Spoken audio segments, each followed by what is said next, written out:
Very warm greetings to my dear students and welcome back. I hope you all are fine and doing well. So, as you have done with your first term examination, now it's time to move to your second term. I hope you have done your examination very well. And in second term, our topic is chapter 9 from first flight. As I have already told you, that chapter 8, that is Miss Bilda Uter, that is deleted. That's why we are doing chapter 9, Madam Rides the Bus by Vallikanand. So let's understand the story. So let's understand the chapter, Madam Rides the Bus. This is your ninth chapter from your book, First Flight. This is a story about a girl of 8 years whose name is Valemai. Name is Wali, and she was very curious, and we are going to read about it. So this is the chapter, Madam Rides the Bus. Before doing the chapter, let's understand about the writer. So author Vallikanand is the pseudonym of the famous writer R.S. Krishnaswamy. So Krishnaswamy has adopted the pen name Vallikanand.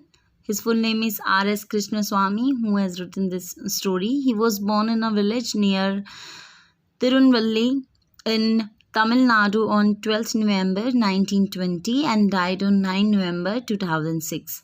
He was a famous Tamil writer, journalist, critic, and translator. He wrote a total of 75 books. He wrote novels, poetry collections, plays, and essays.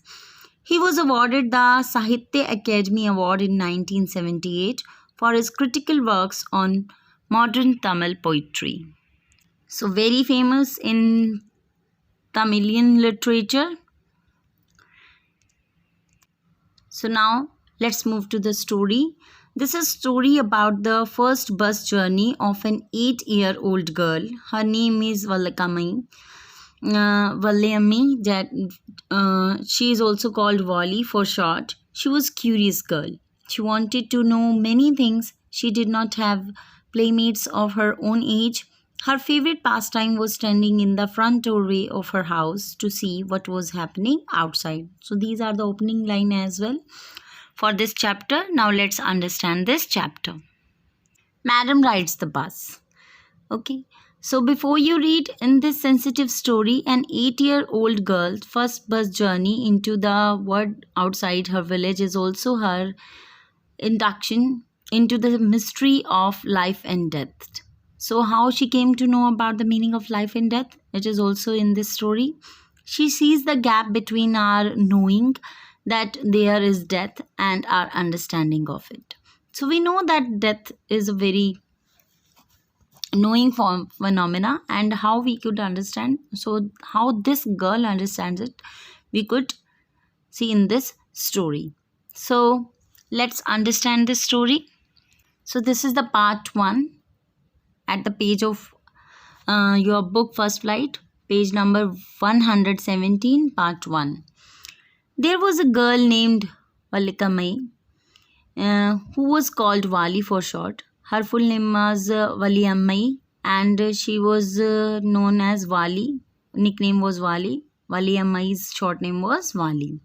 She was 8 years old and very curious about things. And as I've told you that she was 8 years old and she was having a very curious nature. Her favorite pastime was standing in the front doorway of her house, watching what was happening in the street outside. And what was her pastime? To stand in the doorway of her house, as you could see in this picture as well. She is standing on the doorway of her house and looking outside. There were no playmates of her own. What was the reason why she was doing so? Because there were no playmates of her age on her street, and that's why this was about all she had to do. But for Wali, standing at the front door was every bit as enjoyable as any of the elaborate games other children played. So it was nevertheless any entertaining. It was rather more enjoyable, equal enjoyable as the kids playing games. Okay, watching the street gave her many new unusual experiences, because watching at the street was giving her many unusual experiences, noting down the people, just noticing them going here and there. It was quite enjoyable for Wali. So, the most fascinating thing of all was the bus that traveled between her village and the nearest town. So, what was the most fascinating for her, most attractive for her to see? That was a bus, okay, which was traveling between her village and the nearest town. So, it passed through her street each hour. So, the bus was having the route every hour to her village, once going to the town and once coming back. So it was going to the town and then the same bus was coming back from the town. The sight of the bus filled each time with a new set of passengers. So every time there were new set of passengers in that bus was a source of unending joy for Wali. And this was really unending joy for Wali because every time she was just seeing um, passengers, set of passengers, new set of passengers, and new people coming to village, going from village. So day after day she watched the bus and gradually a tiny wish crept into her head. So as she was looking at the bus so curiously, and that's why one desire, okay, crept into her heart, that was grew more and more. She wanted to ride that bus. What was the desire? The desire was to ride on that bus, even it just once. She just wanted to ride it for once because she had never been out of the village. So it was the utmost desire she was having.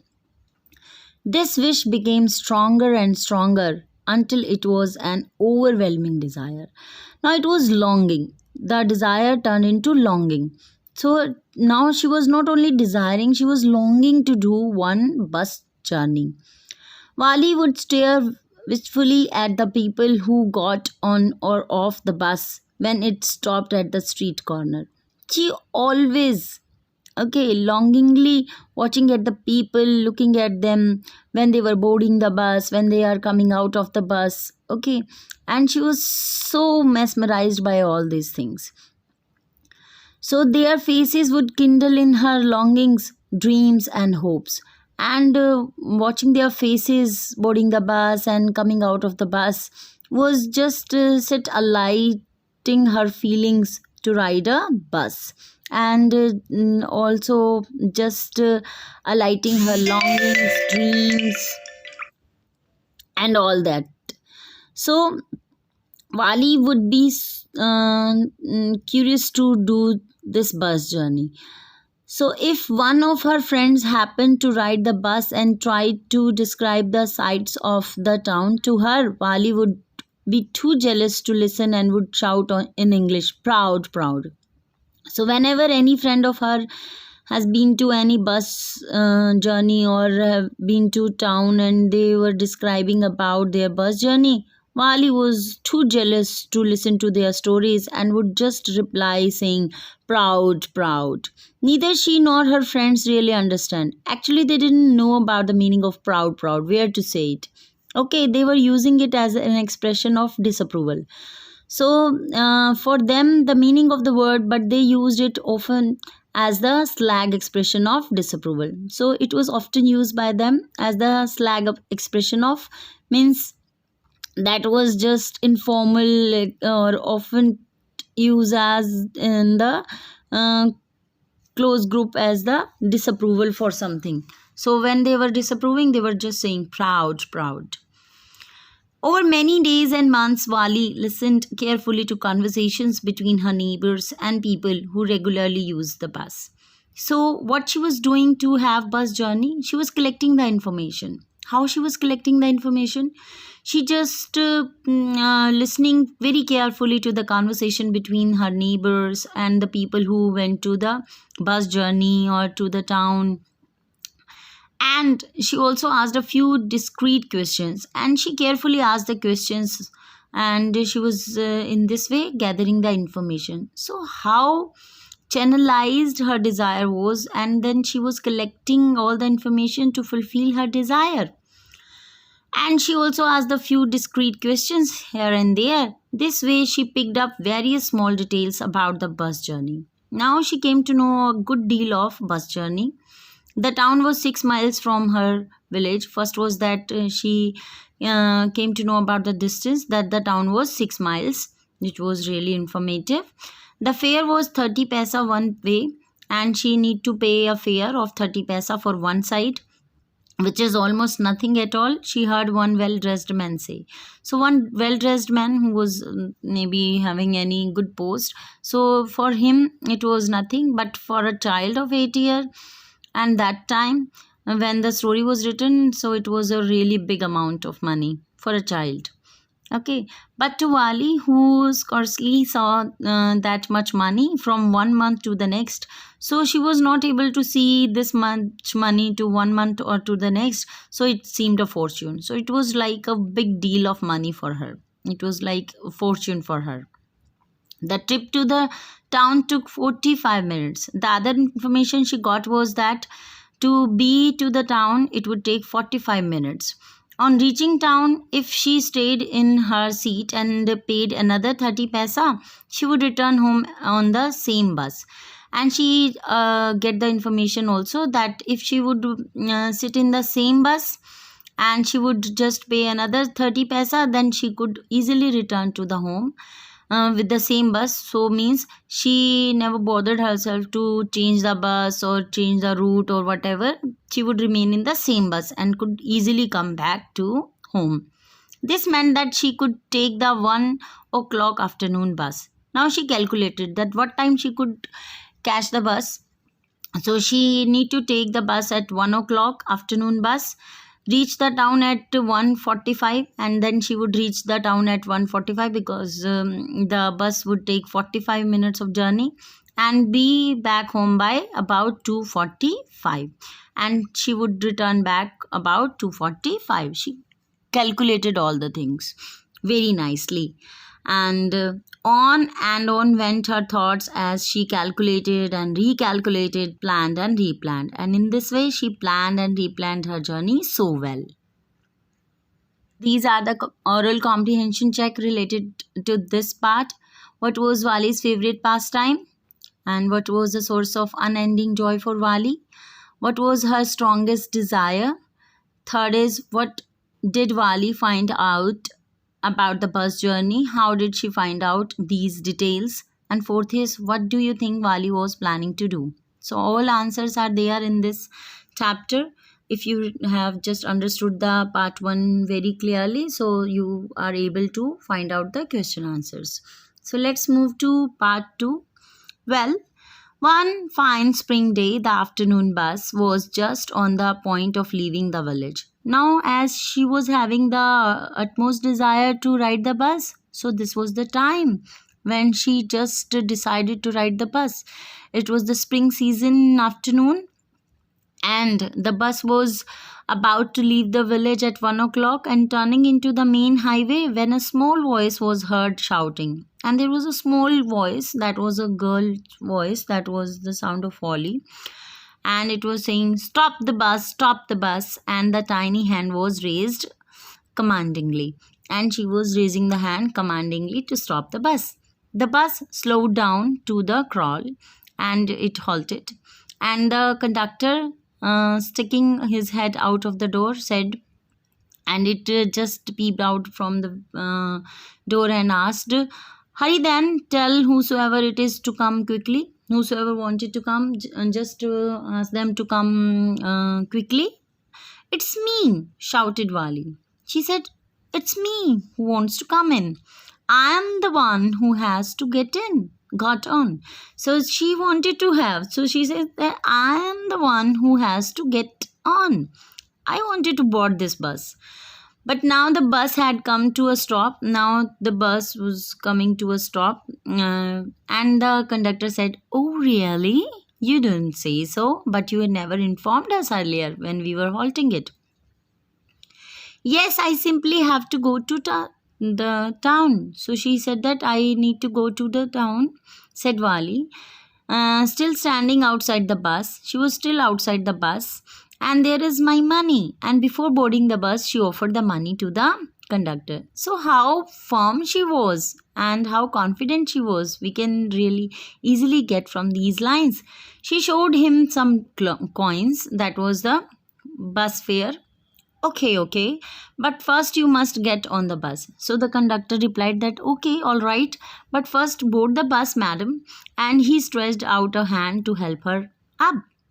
And he just stretched out his hand to help her to board the bus. Never mind. And formally she rejected. Okay, I can get on by myself.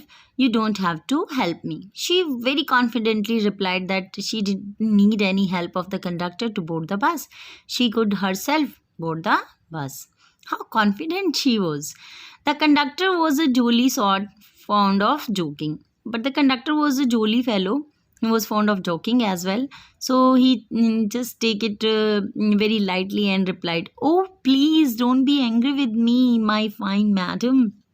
So he replied, "Oh, please don't be angry with me, my dear madam."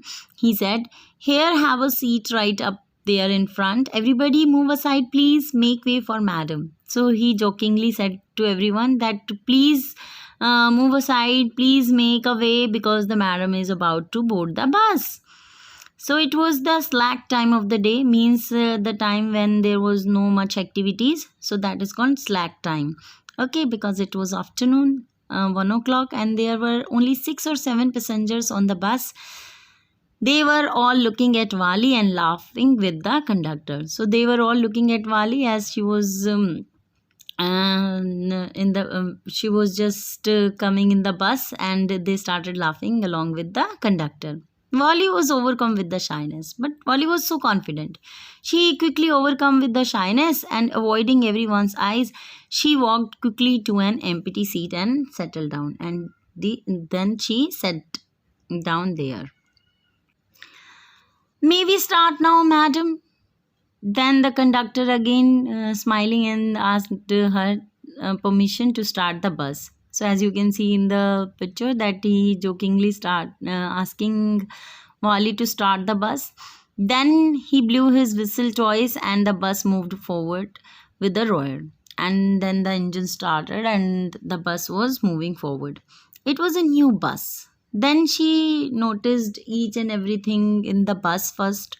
So it was a new bus. Its outside painted a gleaming white. So it was very glowing white outside with some green stripes along sides.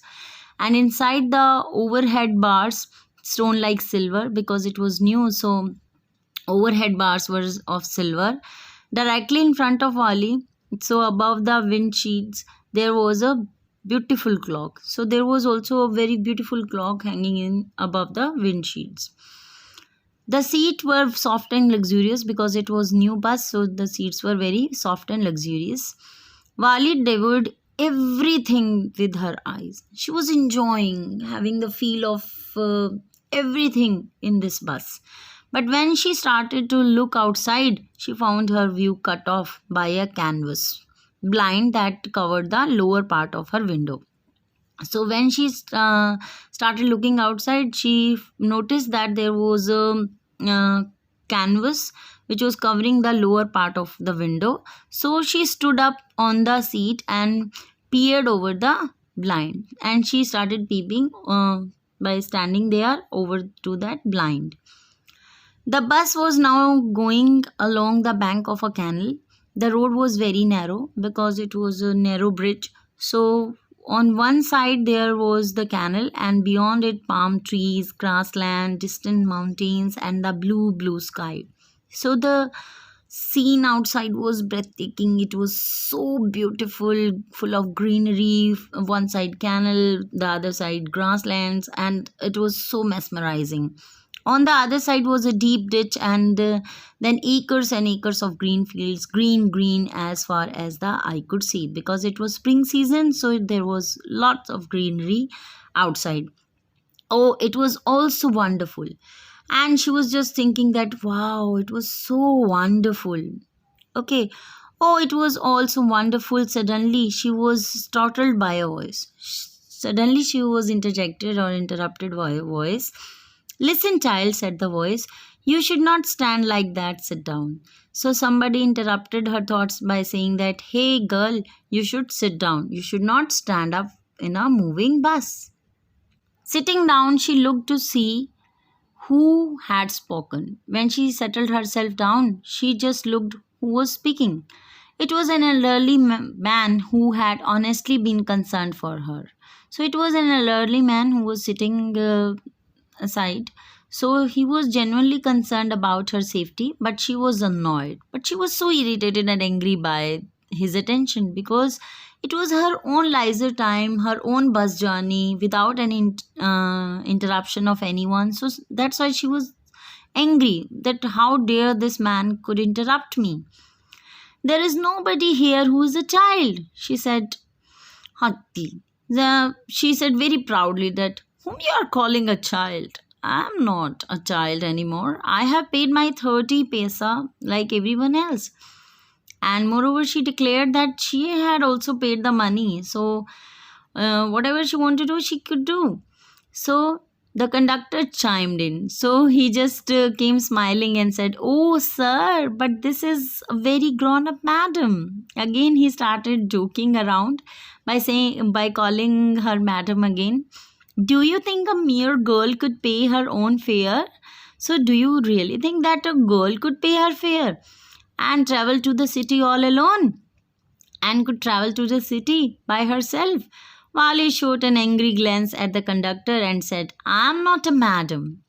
She just looked at the conductor with angry look and said, hey, don't call me madam. Please remember that and mind it, okay? And you have not yet given me my ticket. Again, she reminded him to give a ticket. So, how much information she just collected that if she was paying the money, she need to collect a ticket as well. So, how informative and witty she is. I will remember, the conductor said, mimicking her tone. He was just copying the tone of Wali and said, I will remember. Everyone laughed and gradually Wali too joined in the laughter. Everyone started laughing and gradually Wali also joined the laughing. So it shows that how a confident Wali was. She was no more having shy nature and feeling uncomfortable when everybody started laughing. She was rather confident and even joined their laughter as well. The conductor punched a ticket and then he punched a ticket and handed to her, as you could see in this picture. Just sit back and make yourself comfortable. Why should you stand when you have paid for a seat? So how understanding the conductor is, he just not even chided her for standing. He just made the point clear by saying that if you have paid for the seat, why don't you use the seat? Okay, so you should sit down. So because I want to. But she was also very witty. She said, because I want to. Okay, she answered, standing up again, and again she stood up to see outside. But if you stand on the seat, you may fall and hurt yourself when the bus makes a sharp turn or hits a bump. So if there would be any bump on the road or whether we would take a sharp turn, so you might have the some kind of injuries and you could fall down. So that's why we want you to sit down, child. Again, then he made the point clear and asked her to sit down. I'm not a child. Again, she reminded him that don't call me child, I tell you. She said irritably. Now her voice was irritable. I'm 8 years old. She reminded him that I'm not a child. Child means toddlers. And then she was 8 years. Then again he said, oh, of course, of course. How stupid of me. 8 years, my. He just replied again with that jolly nature. Oh, sorry, I forgot that you were 8 years. Oh my God. The bus stopped. Some new passengers got on. Now the bus stopped again and there was new set of passengers again. They got in and the conductor got busy for a time. And the conductor was busy asking them about their fare and having the tickets, and that's why he was not paying any attention to her and moving to other passengers. Afraid of losing her seat, Wali finally sat down, and now she finally settled herself down again because she was having the fear that she could lose her seat. An elderly woman, so one elderly woman came and sat beside her. So one woman came near her and sat beside her. Are you all alone, dear? She asked Wali as the bus started again. She asked from Wali, are you traveling alone? There is no one with you. So Wali found the woman absolutely repulsive. She found herself already irritating, disliked. Why? Because she was again interrupting her. Okay, such big holes she had in her earlobes, and she was having the earlobes because she was extremely old, and the earlobes were already having the loose holes, and such ugly earrings she was having in them, and she could smell the betel nut, and she was chewing that betel nut, which we call supari in our language. The woman was chewing and seeing the betel juice that was threatening to spill over her lips at any time, and it was so ugly to see that she was chewing and the juice was coming out, and it was so yuck for Wally to see and look at her. It was who could be sociable with such a person, and how one can talk with manners with such a kind of ugly person. Yes, I am traveling alone, she formally replied to that lady, with the curtly means showing displeasure. And I have got a ticket too. And she had paid the fare as well.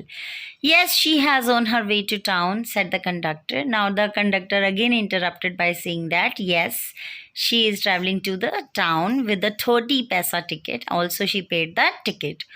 Oh, why didn't you mind your own business? Said Wali. But she laughed all the same. So again, she just said it formally to the conductor, said, why don't you mind your own business? Okay, why you again and again interrupting me? So again, same time she laughed as well.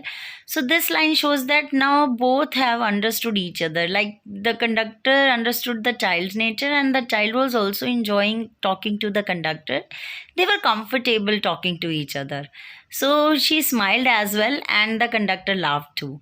But the old woman want to like the old woman who was sitting beside her went on with her driver. She was again having that silly nonsense behavior. Is it proper for such a young person to travel alone? Do you know exactly where you are going in town? What is the street? What is the house number? She again just having lot of questions like, do you think it is safe to travel alone? Do you know where to go? Do you know what is the street number? What is the house number? So these kind of questions were really irritating Wali, and she formally answered it very nicely. So this shows that how nicely and composed she answered. You need not bother about me. I can take care of myself. Wali said, turning her face towards the window and standing, again starting out, again looking out. So she just formally made the women shut up by saying that she must not bother about her safety. She could take care of herself. And then again she started looking outside. So again there are four questions related to these comprehension. Let's talk about, why does the conductor call Wally madam? Why does Wally stand up on the seat? What does she see now? What does Wally tell the elderly man when he calls her a child? And fourth is, why didn't Wali want to make friends with the elderly women? So these are the questions. Here in the third question, it is written elderly man, but in the chapter we have read, it is written elderly women. So you can make the corrections. Don't get puzzled about it. Okay, now these two parts are done in this video. So in part part third and part fourth will be done in your second video. So thanks for watching. I hope these all pages are understood very well. Thank you.